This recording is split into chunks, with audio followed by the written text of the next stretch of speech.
And you guys did a lot of touring in Europe also, I take it, between 82 and 86? Oh, yeah. In England, we have a live video we did at Camden Palace. Another one we did at the Odeon at Hammersmith. We did that with Motorhead with Lemmy.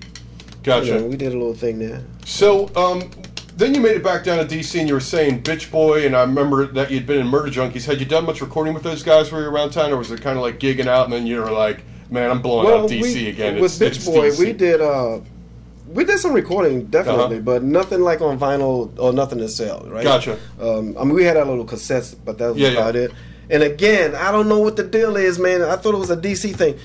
People have a nice sound, man, and then when they get that nice sound, they get complacent with things. I'm not that one, you know what I mean? Right. It's a good start. Okay, we sound great. And so they laid back.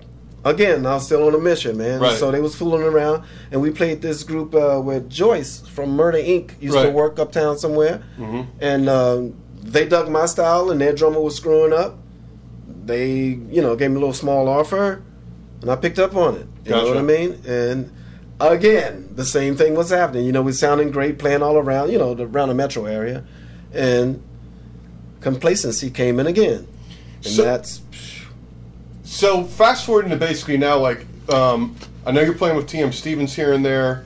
Obviously, and you say you're in a band, Red Lotus, now. What are some other gigs that come your way? I mean, you're a working musician. Oh, as a matter of fact, even this weekend, I've been playing with Norman Connors. When I'm not playing like the rock thing or the funk thing, so usually I do like this R&B jazz thing. You know, that's like with Norman Connors, Lonnie Liston Smith, who else? Gene Carn, Kim Waters.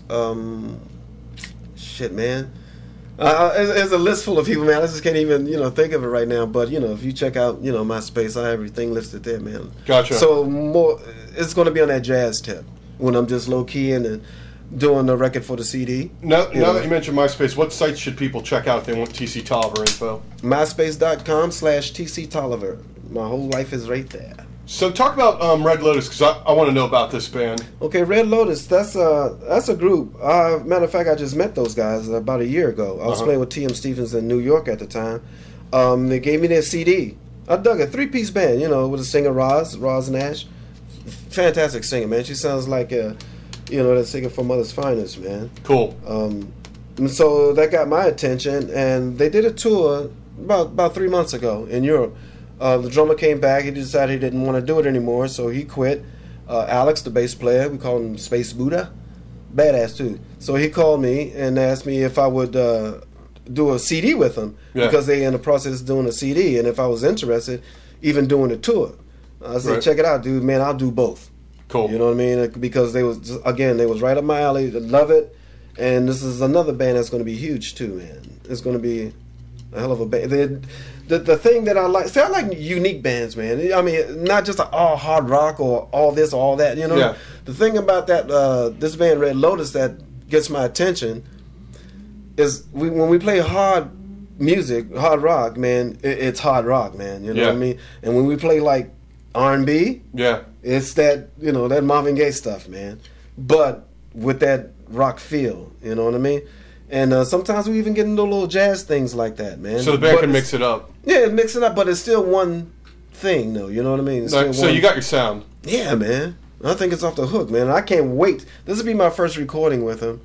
They can't wait to record me, and I can't wait to record with them. Cool. You know what I mean? So it's definitely a bond there, man. Big time. How do you stay motivated? I mean, some people, they play music for a couple of years, and they get rid of their kid or whatever. I mean... I lose it sometime, man. Yeah. But I tell you, man, my better half, man, she's the one that's keep me up and floating, you know. She gives me the reality check, you know, because sometimes I may stray off and get into this, you know, this slump, deep slump, man. Everything is not, you know, Christmas every day, man. Yeah. Well, I can tell you some things, man. I mean, that she snapped me out of. She brings me to reality. We both grounded, you know, very spiritual, not religious, but spiritual, you know what I mean? You know, and... sometimes I forget.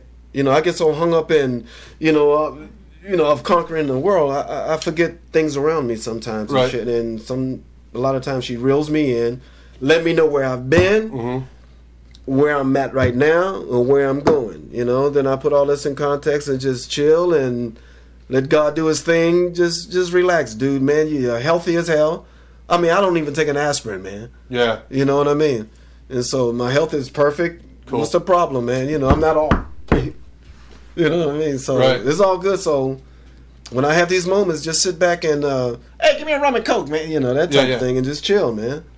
And as far as gear these days, like, is there anything that's wowing you? I mean, this is for like the tech heads. As far as gear, drum gear. Is there anything that you're sponsored, or is there anything that you're loving these days? Or man, I can take the raggediest set of drums and make them sound like Yamahas. You know? So you're pretty much happy with yes. Right now, I'm playing with Mapex. Okay. Same kind of drums that Terry Bozzio play. Billy Cobham, and you know, a lot of cats playing those drums, man.